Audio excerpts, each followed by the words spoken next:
Several years ago, I came across a news article that told of an ISIS terrorist who enjoyed killing Christians, but then decided to follow Jesus after dreaming of a man dressed in white.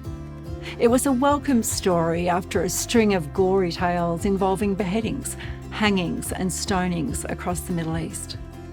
The article told of how the man who was set on committing a terrible act of barbarism was stopped in his tracks by this dream.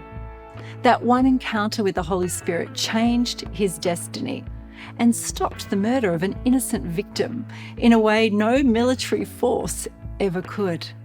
It was a thrilling account of how God fights evil. But it's not an isolated experience. Today, missiologists estimate that 30 to 50% of Muslims who become Christians do so because of a dream of Jesus. In Iran, that number turns to 100%. And yet, the article expressed skepticism about the legitimacy of the terrorist experience. The journalist wrote that many Christians were skeptical of this phenomenon. Muslims' claims that Jesus' dreams have led them to Christian faith. How can that be?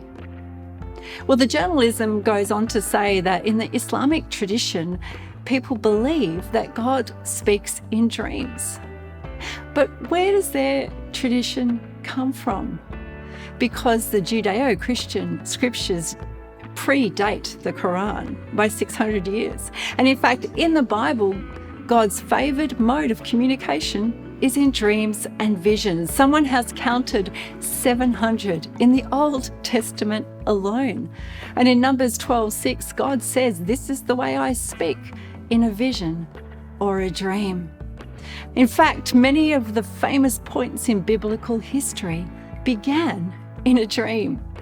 People like Abraham, Jacob, Joseph, Gideon, Samuel, David, Solomon, into the New Testament, Peter, Paul, and John all experienced this visionary mode of communication where God spoke to them in pictures, this powerful and effective form of communication. You've heard that phrase, a picture tells 1,000 words.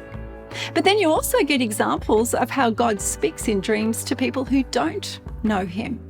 Think about the Egyptian Pharaoh, the Babylonian king Nebuchadnezzar, Abimelech. And then into the New Testament, think about Cornelius, the God-fearer, and Paul, of course, the apostle. He was once a terrorist, Saul. He was stopped dead in his tracks with a vision of Jesus. The God of heaven and earth hasn't changed, but our understanding of God often has.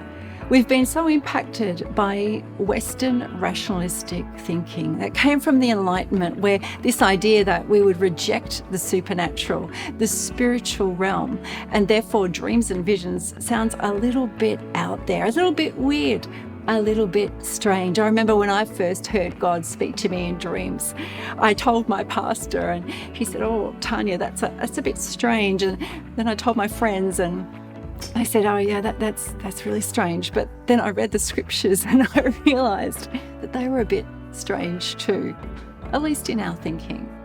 And the truth is that the God of heaven and earth hasn't changed. From ancient times until now, God has been speaking and using this visual form of communication. We call them dreams while we're asleep and visions normally while we are awake. In fact, at the pouring out of the Spirit, we see on the day of Pentecost that the promise was that your sons and daughters will prophesy, that your young men will have visions and your old men will have dreams. The Apostle Peter was saying that now everyone who chooses to follow Jesus receives the Holy Spirit, and in doing so can hear God's voice in this powerful way of visions and dreams. God hasn't stopped speaking. It's up to us now to position our hearts and to have ears to hear what God might be saying in visions and dreams. Hey, thanks for listening to Everyday God Conversations today. If you want more on how to hear God's voice in your own life, go to godconversations.com.